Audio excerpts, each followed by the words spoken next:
Hello, good evening. It's News 360 coming to you live from the News Hub here at Adesawe Kanda. I am Portia, Gabor. And I am Martin Asiedu-Dartey. Let's bring you the headlines for the next hour.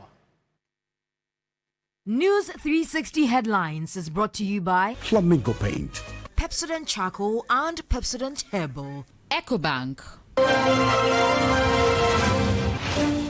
Speaker of Parliament reprimands members of Parliament for disrupting proceedings and defying directive of the First Deputy Speaker to remove the NPP MP for the House from the floor.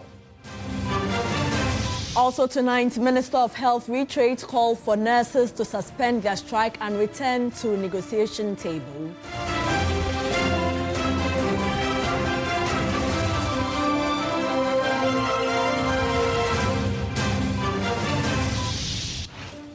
One eligible candidate writing this year's BECE in the Ashanti region allegedly abandons the exam to engage in illegal mining.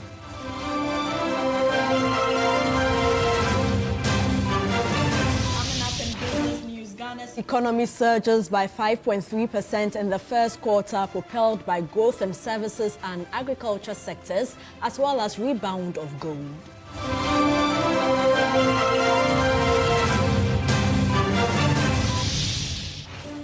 And on the international front, nearly 50 people killed in South Africa floods.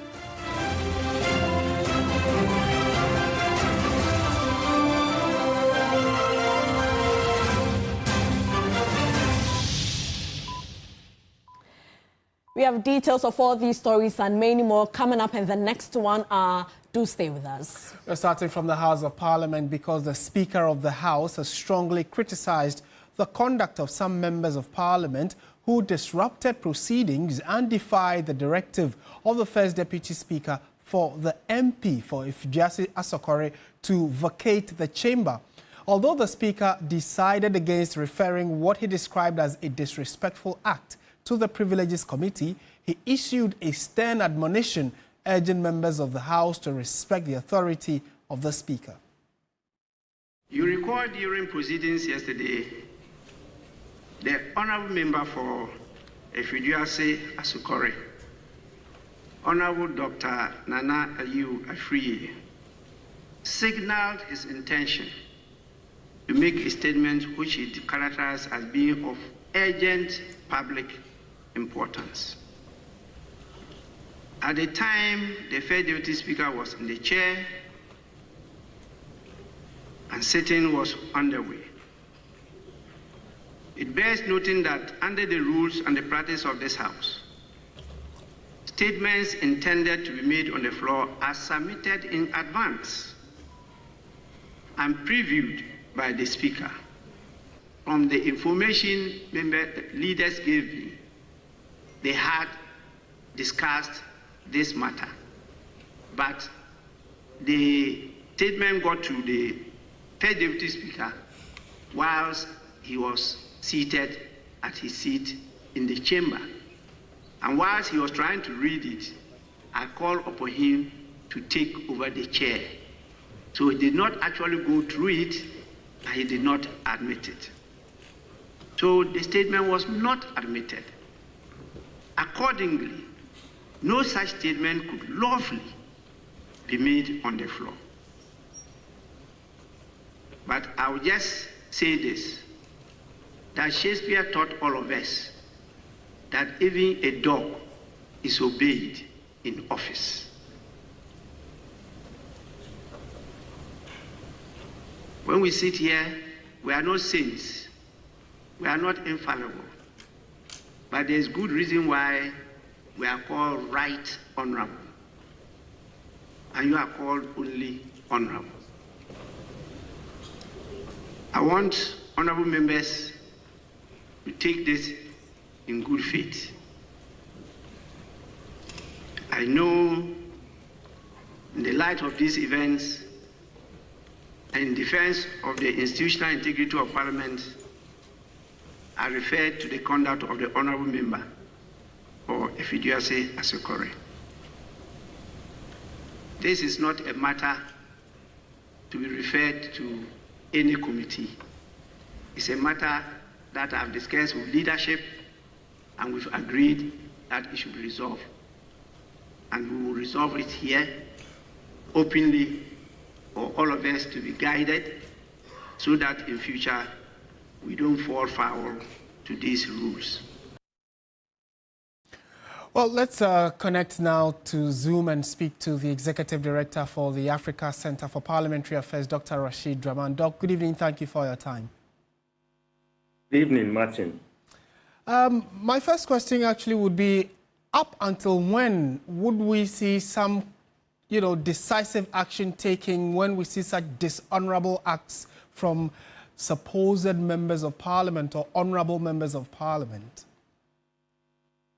Well, I guess that's a very interesting question, perhaps that we might have to put to the Right Honourable Speaker and the leadership of Parliament. I mean, certainly a lot of Ghanaians are expecting, such behaviors not to go unpunished. In the wisdom of the Right Honourable Speaker, he decided, not to punish the honourable member and all those who were involved yesterday in that conduct. I don't know what guided that, but I think we are seeing more and more of such conducts. I believe mainly because no sanctions have been, seriously meted out. If you remember, during the first meeting, when there was misconduct in the process of vetting ministerial nominees, the Right Honourable Speaker suspended some members of Parliament. There was pleading, there was some negotiation, and finally, those suspensions were suspended. So, yes, a very good question.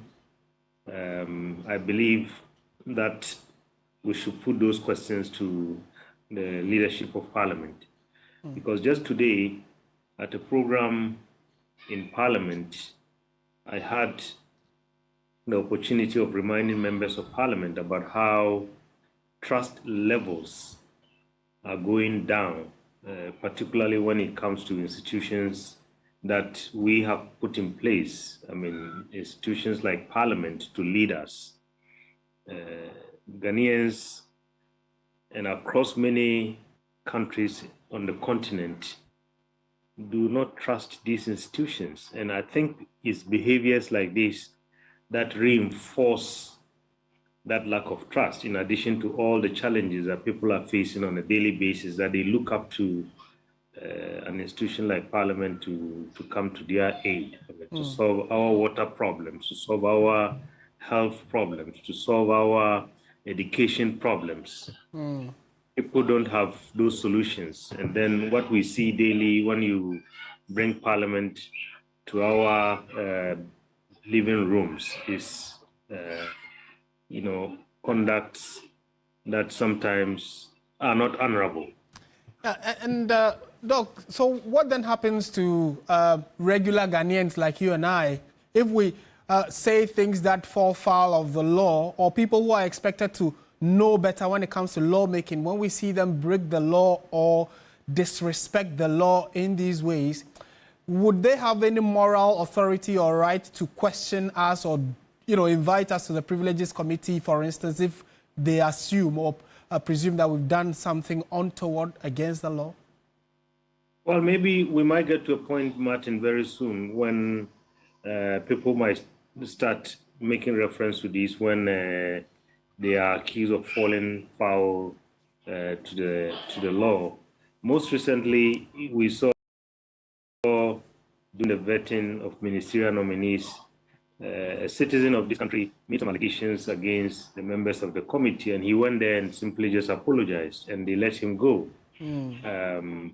Perhaps this is against the backdrop of the fact that maybe they themselves are realizing that if they push this matter very hard, people are going to begin to ask questions about their own conduct. And I think, honestly,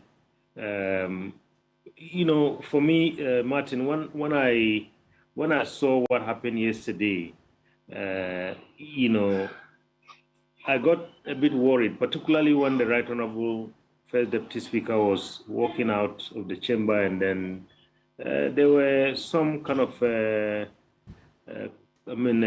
noises that we heard, almost similar to people hooting at him.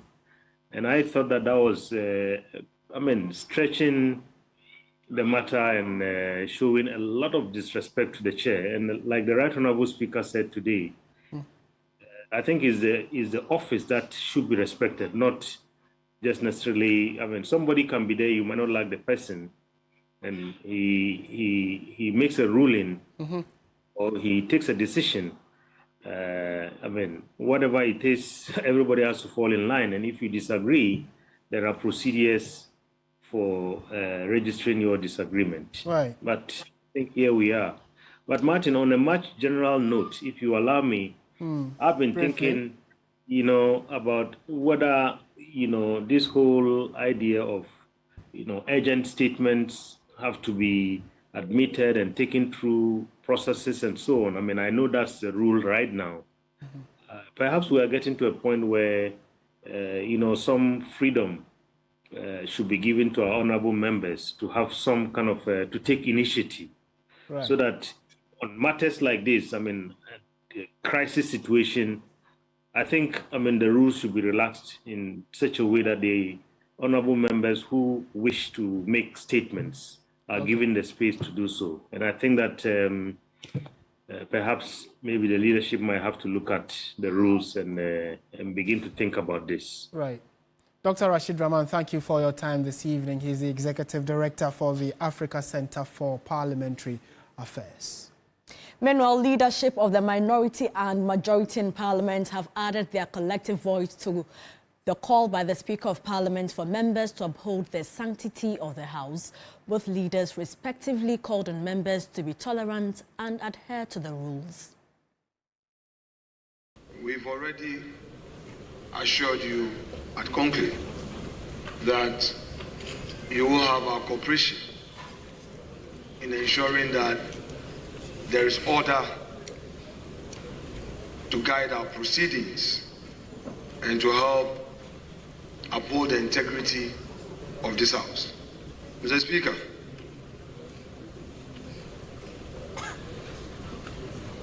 moving to resolve problems of this House is a continuous process. And without belaboring the point, I reiterate to you my assurances at conclave that we will assist the chair, particularly now that you are so overwhelmed with some other administrative duties and other commitments that your two deputies would be with us most of the time. We believe that we will extend that courtesy to them. They are the first among their equals, our primates. Though they are members of this House, their position is guaranteed by the Constitution. So we agree that we need to accord them that courtesy. We should all take time to study the rules. We should all take our time to study the rules. My brother, Honorable Muntaka, is here. My brother, Eric Opoku, is here. Haruna just left. Even after 20 years in this chamber, every single morning or afternoon I enter the chamber, I still take the rules to check before I make any move. Even when my backbench or my colleagues are trying to do something, I know I would have to defend them. So I'm quickly glancing through the rules. Sometimes when you see me looking at my phone, I have made an electronic copy of it, and so I'm busy looking at it to make sure that if somebody is faltering, I can check them and draw their attention that, no, that's not what the rules say. I think the problem is that we are not investing in the rules. If we invest in the rules, many of the issues that we are confronted with in this chamber will not arise. Now, lawyers of the NDC parliamentary candidate for Akwetia, Henry Boakye-Yadom, says they will pursue a criminal case against the Akwetia Member of Parliament, Ernest Yakumi, for presenting a forged gazette. Earlier, the Supreme Court overturned the contempt conviction against the Akwetia Member of Parliament and further prohibited the Koforidua High Court Judge Emmanuel Amedahe from sentencing Ernest Kumi. Lord Edwasare reports. Former National Signals Bureau Director Kwabena Edubuahin, his spouse Angela J. Boateng, their associates Mildred Donko and one other have all pleaded not guilty of multiple offences including stealing, causing financial loss to the state, and money laundering of over 49 million Ghana cedis in state funds. The accused persons are all on separate bail conditions. During a case management conference on Wednesday, Deputy Attorney General Dr. Justice Shemsai presented 85 documents which he indicated include orders freezing the vehicles of the accused persons, bank accounts, charge and caution statements, invoice for cash transfers, among others. The Deputy Attorney General also told the court that the former National Signals Bureau Director fails to declare his assets as required by law. He stated that the documents are part of the evidence, both exculpatory and inculpatory, that ought to be disclosed. Lead counsel for the accused persons, Samuel Atachia, described the disclosures as mountainous. Presiding Judge News360 ordered the defense lawyers to file their witness statements and other relevant documents which will be relied on for their defense. Samuel Atachia spoke to the media after proceedings. It's not how much you file, but the quality of what you file. And whether what you file will incriminate the accused persons. That's what is critical. You can file to all manner of documents.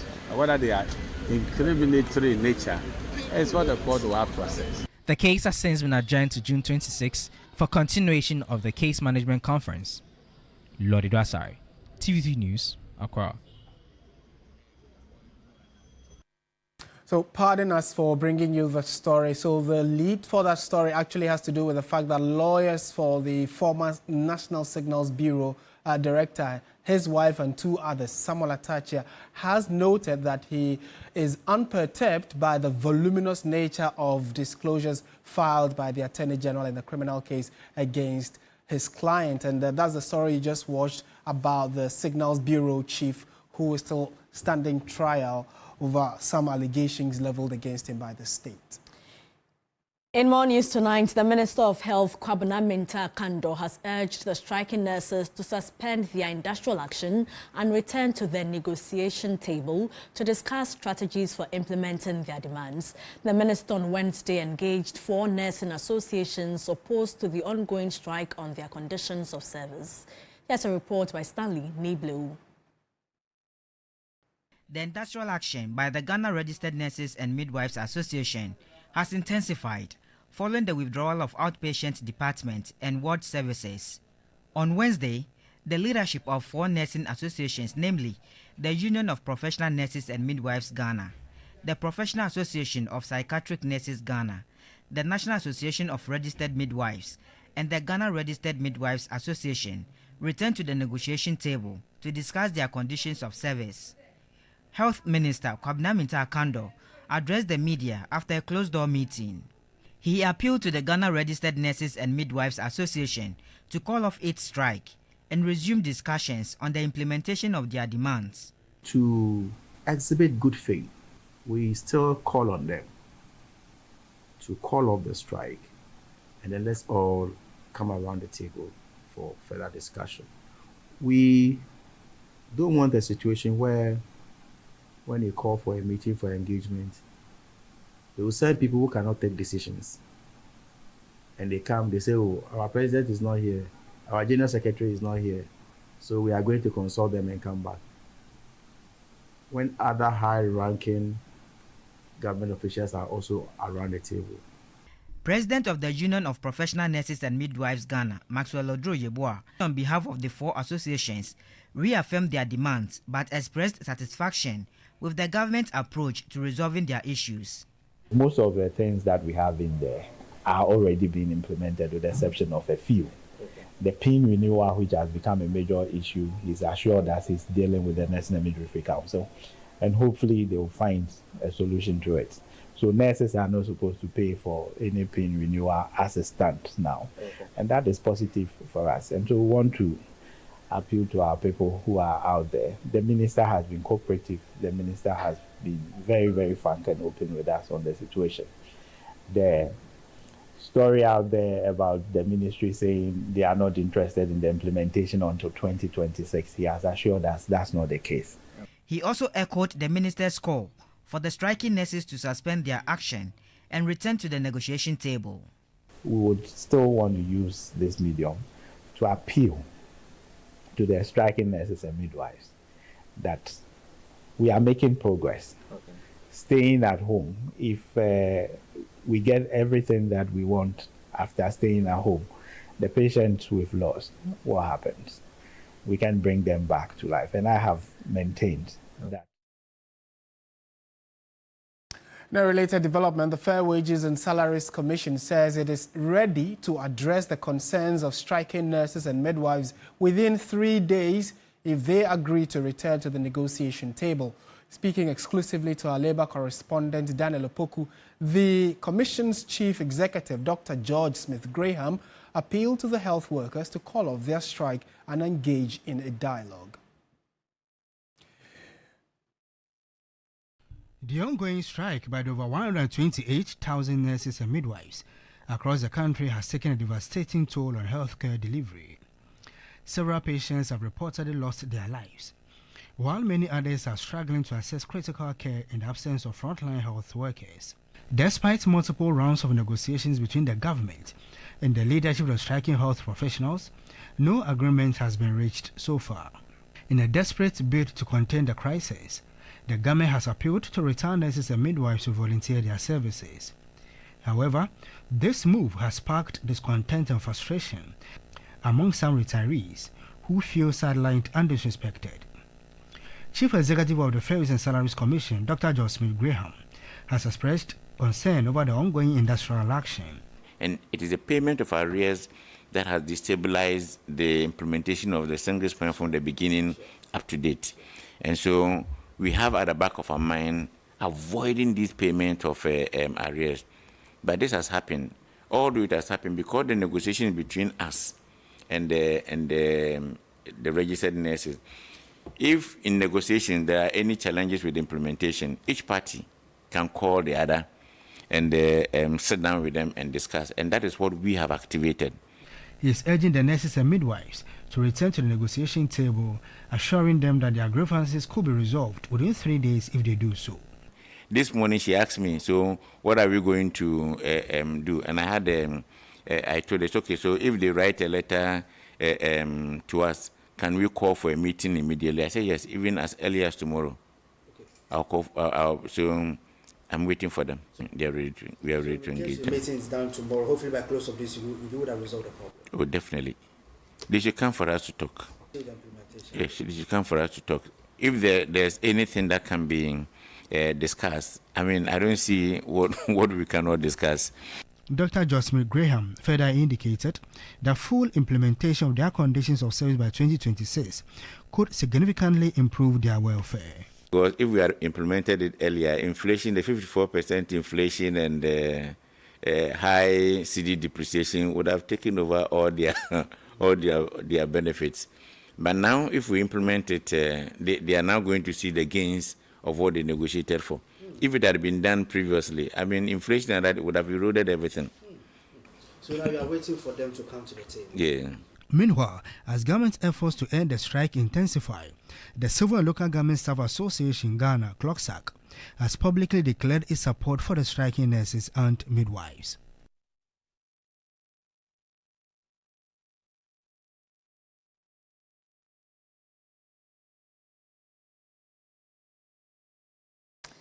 And away from the Labour front, one eligible candidate writing this year's basic education certificate exams at the Duapompo MA Junior High School in the Dwabi municipality of the Ashanti region has allegedly abandoned the exam to engage in illegal mining. The municipal chief executive, Eunice Ohenewa Ansu, says she will investigate the matter. A report by William Evanson Kum. The menace of illegal mining is growing at an alarming rate. This is the second disturbing report about a student who has jettisoned the classroom for illegal mining. At the Duapompo MAGHS, one of the eligible BECE candidates abandoned the examination for illegal mining, also known as galamsey. A teacher at the school disclosed this to the news team. According to the teacher, the candidate, Prince Owusu, told him he was going to look for money. Municipal Education Director of Dwabi, Phyllis Boateng, confirmed the candidate's absence. He registered, but after that, he traveled from the town. He stopped coming to school. MC for Dwabi, Eunice Ohenewa Ansu, said the matter will be investigated. Yet to find out, because the headmaster was also going around. So when we get to the office, we was called to find out. In May, a similar story was told from Intinanko, a community in the BECE municipality, where about 40 children have abandoned the classroom for the pit. A total of 1,465 eligible candidates from 9 private and 34 public schools are currently writing the BECE. 757 of the candidates are males, with 708 females. Prince Owusu, however, failed to sit for the BECE. Now, related development, the Education Minister Haruna Idriso has issued a stern warning to basic education certificate examination candidates, urging them to resist examination malpractice and any action that could tarnish their reputation or that of their schools. He noted that any such behavior will not be countenanced in this year's BECE. Has been touring the Bono East region to offer words of encouragement to students as they commence their BECE, emphasizes zero-tolerance policy for examination malpractice. He further urged WAEC to be diligent with their timing. There must be zero tolerance for exam malpractices across the country. And these young children represent the future and wealth of our country, and they need to grow with integrity. Let no one of them be associated with any exam malpractice. We also would want to encourage the West Africa Examination Council to be very timely with the delivery of exam papers and other logistics. During the tour, the minister acknowledged significant deficiencies that require urgent government attention, pledging that government would address these issues appropriately. This morning's visit have exposed us to what government must urgently be looking at. One, the lighting system in the classroom, not good enough. And then the state of furniture in some of the schools, indeed in most of the schools, is in very deplorable state. Government will respond appropriately and timely to this request. The regional minister, Francis Owusu-Enchi, expressed confidence in the students' preparedness towards the exams. He also seized the opportunity to hammer on the minister's zero-tolerance exam malpractice policy in the region.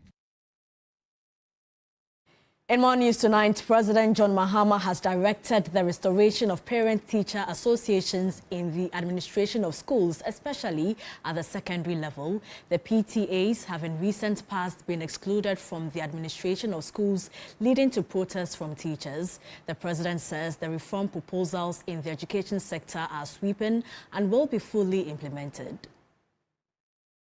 Of the Ghana National Association of Teachers on Wednesday paid a courtesy call on the president of the Jubilee House. With a fund portfolio of 4 billion cedis ownership of Aviance, cargo and other investments, the teachers said partnership with government was key to their growth and development. Consultant and renowned economist Kwame Pianim says the posturing of the president in his resetting agenda showed a shared determination to leave in a legacy for successive government. Here, we tend to underpay our teachers, but with you as a listening president, and I was happy when they were coming and said, well, let's go and talk to the president. I say, with this president, if he tells you he's going to do something, he will do it. Somebody told them he was going to give them 10,000 houses. They got 0.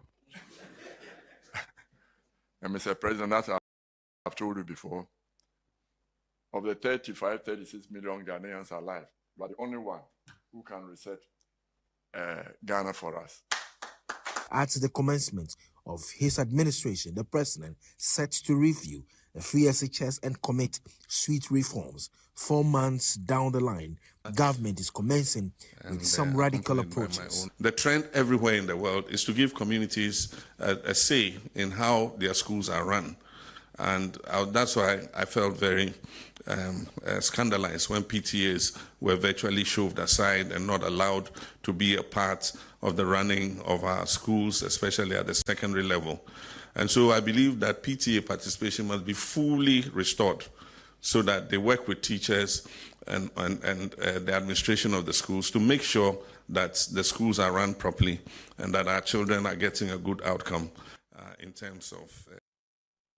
So in about 29 minutes from now, we are going to be already watching Trapped in War, which will be premiering tonight at 9 p.m.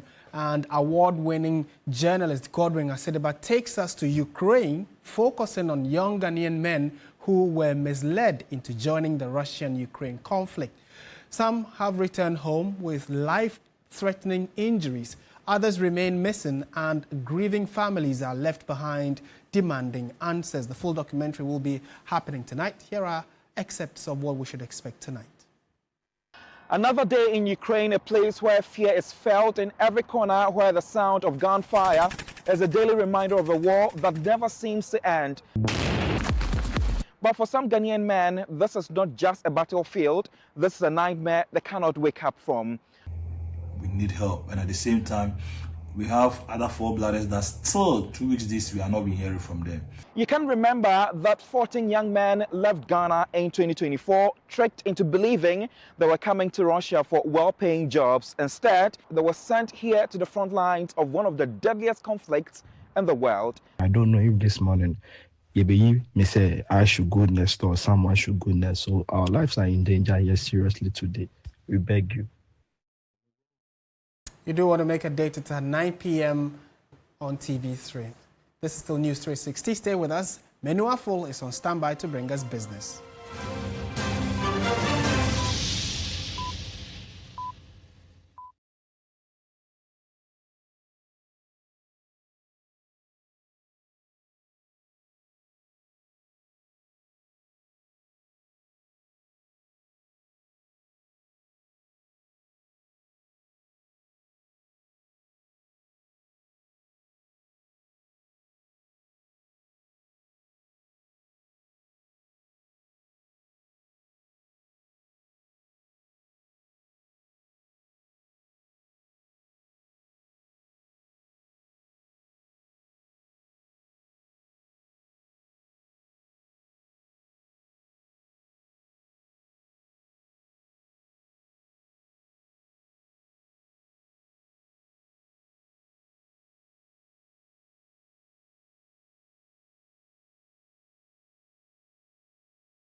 Touch concentrated perfume.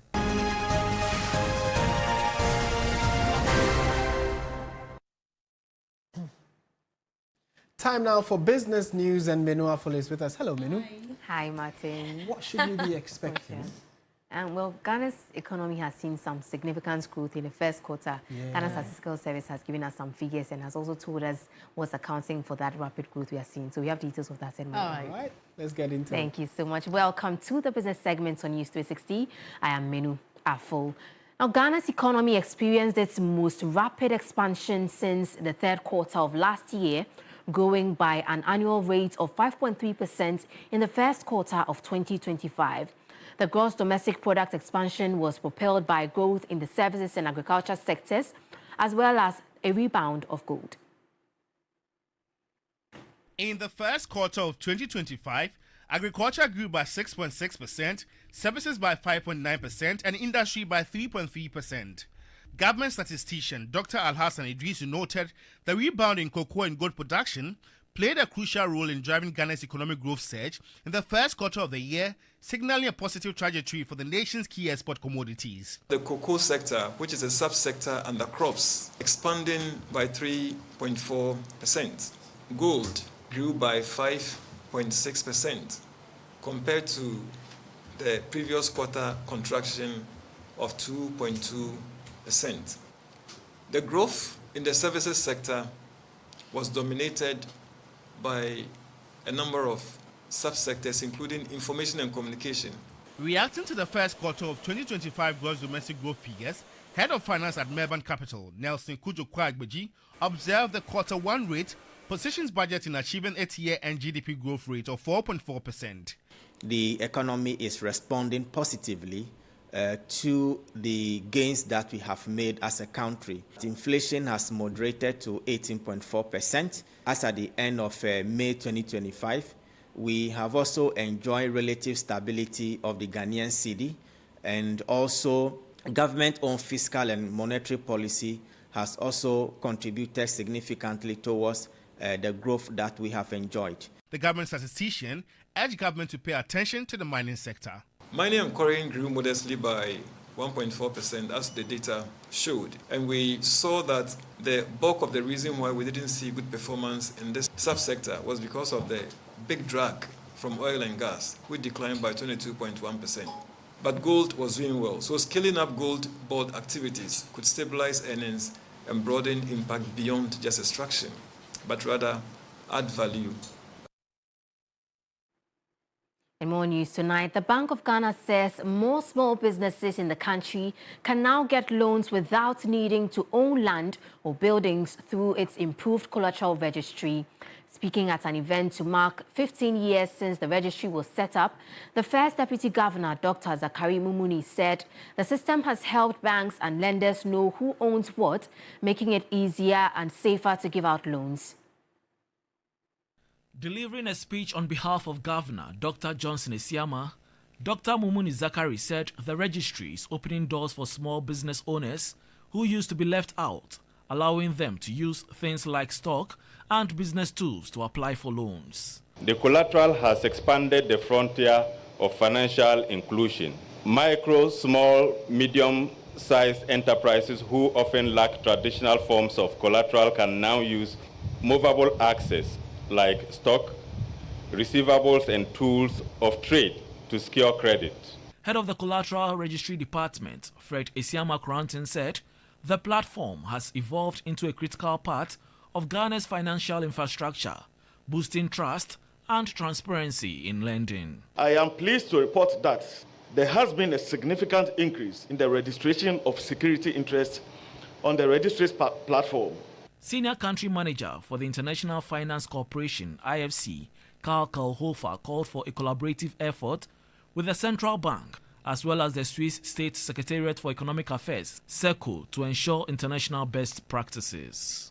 Have worked to develop a legal and regulatory framework that's enabled movable property for collateral for loans and for the deployment of a modern digital collateral registry system that is a flagship, not just in Africa, but around the world, to promote best practices for secure transactions.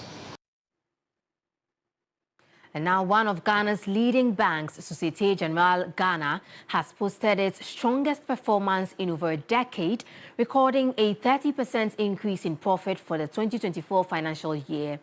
At its annual general meeting, the bank announced its highest dividend payout since 2013, a move aimed at reinforcing investor confidence. Societe Generale Ghana has recorded a robust performance in 2024 financial year, posting a 30% increase in profit and declaring its highest dividend payout in over a decade. The announcement was made at the bank's annual general meeting, where shareholders were briefed on key milestones and the institution's forward-looking strategy. The bank's managing director, Uzani Hakim, noted that both the asset side and the net banking income saw significant growth. When you calculate the yield compared to the price of the share, we are around 23% yield, which is a very good profit or yield per share. So we hope that with this we are also strengthening the trust of our shareholders and the trust that they have with us. With the loan-to-deposit ratio exceeding 90%, Societe Generale Ghana demonstrated its commitment to supporting the national economy. 90% of the deposits are going directly to finance individuals, to finance SMEs, to finance corporates, to finance public projects, private projects, through our solutions, financing solutions. The bank reaffirmed the strategic focus on small and medium-sized enterprises, unveiling initiatives such as its Home of Business as part of the bank's corporate social responsibility and business strategy. We have launched during the 2024 years the SG Women product, which is dedicated for women entrepreneurs particularly, and it's under our business strategy and under also our corporate social responsibility strategies. In line with global trends, Societe Generale Ghana says it is also scaling up green financing efforts and enhancing its digital platforms to offer customers more sustainable and accessible banking services. It's time now to take a look at how the cedi is faring against major trading currencies and how some of our key commodities are faring on the global market.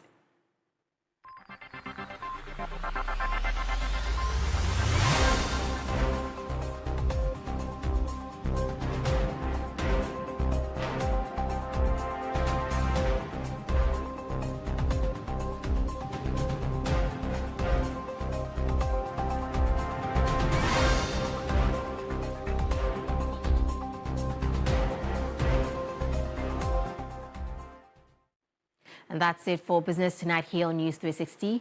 I am Menu Afo. Please stay with us. We'll be back with sports.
Hello, good evening and welcome to the sports segment here on News 360 with me, Oreku Ampofo. Ghana winger Christopher Bonsuba has praised Black Star skipper Jordan Ayew for assisting him to adjust to the senior national team when he gained his maiden call-up with the team back in March.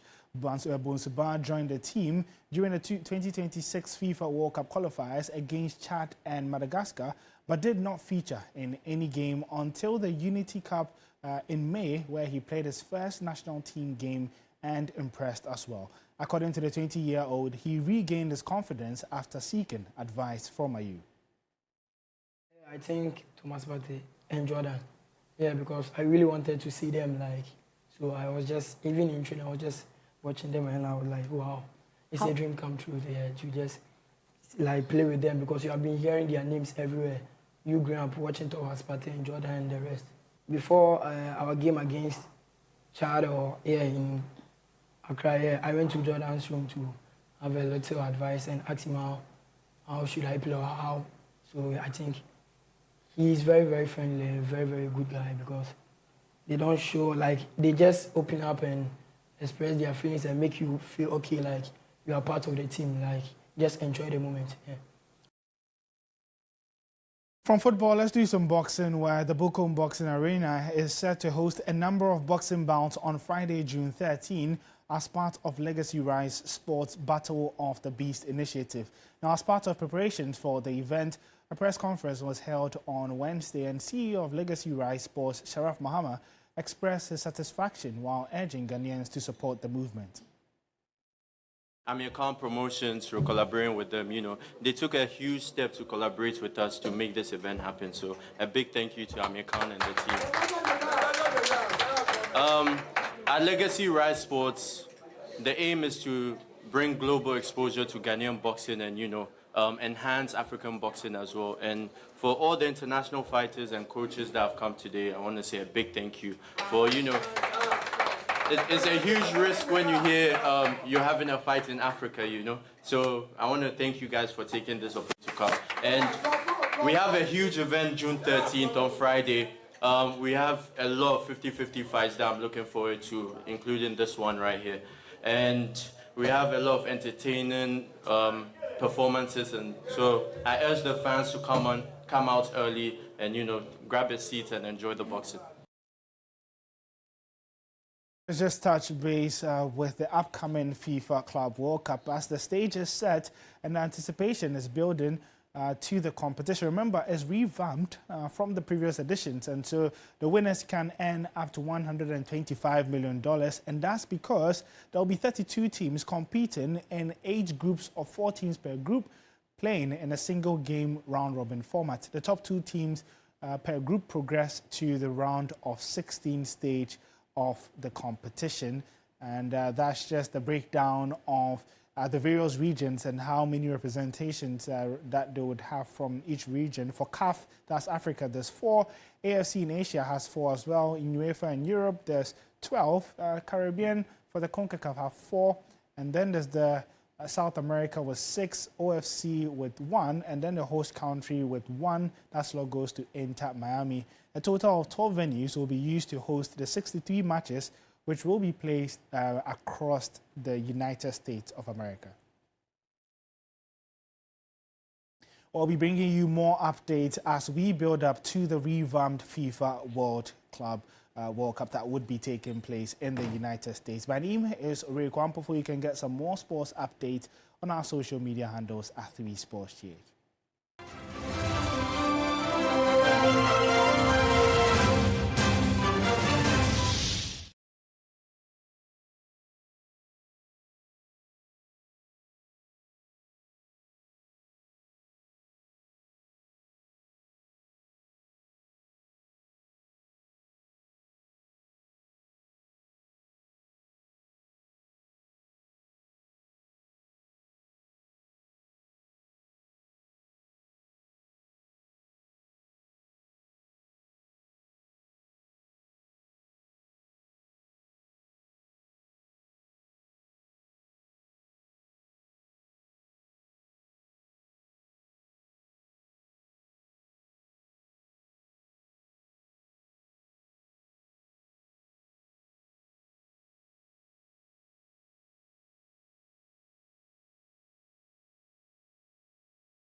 entertainment. Tonight in this segment, female directors have made significant contributions to the world of cinema, yet they remain underrepresented in the industry. Tonight, we put the spotlight on one of Ghana's top female movie filmmakers who has over the years helped to reshape the industry, bringing fresh perspectives, compelling storytelling and bold creativity to the screen. That's Shirley Frimpong-Manso. Also, Warai has the details. Lulu. I changed the locks, Tony.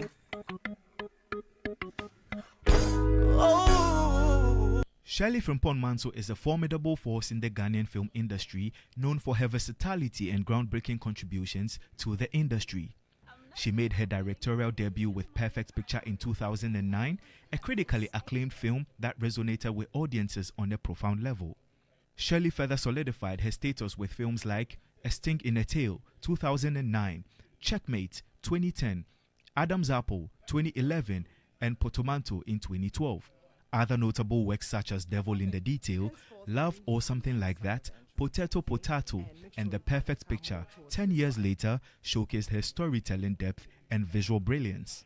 The acclaimed filmmaker told 3 Entertainment passion for the work keeps her going. I think like a lot of the other producers out there, it really comes down to passion. This work is not about thinking, too much about what you're going to make out of it. It's a calling, and that's what keeps me going. Her passion for telling relatable Ghanaian stories and projecting the rich Ghanaian culture has solidified her status as a leading force in the industry.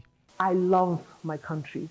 I love Ghana. When I make a film, I project the country, our resorts and things. I use Ghanaian music. I work with Ghanaian musicians so that, you can hear Ghanaian music in it. We speak the Ghanaian language. I work with the Chi actors as well as the English actors, the Acrobatos, the Gloria Safos, the Jocelyn Dumas, and stuff like that. So, for me, it's a huge thing. And we've been to festivals where people have said, oh my God, so this is Ghana and not Guyana. As a strong advocate for female representation, the renowned filmmaker has used her platform to mentor and uplift women in the industry. You're passionate about, profiling the Ghanaian young woman and being able to impact, some knowledge and some ideals, of being a good woman for the society. These are the things that drive you. She emphasized the urgent need for structural changes in the industry. This is a medium that I want to use to contribute my quota to the development of my country. And I'm hoping that the leaders of our country can see it too and be able to help us make it bigger. And big ups to Shirley Frimpong-Manso for doing such a woman's job. Time now for international news. At least 49 people, including several school children, have been killed in the floods that have swept through South Africa's Eastern Cape province as torrential rain and snow have hit parts of the country. The numbers are just escalating hour after hour.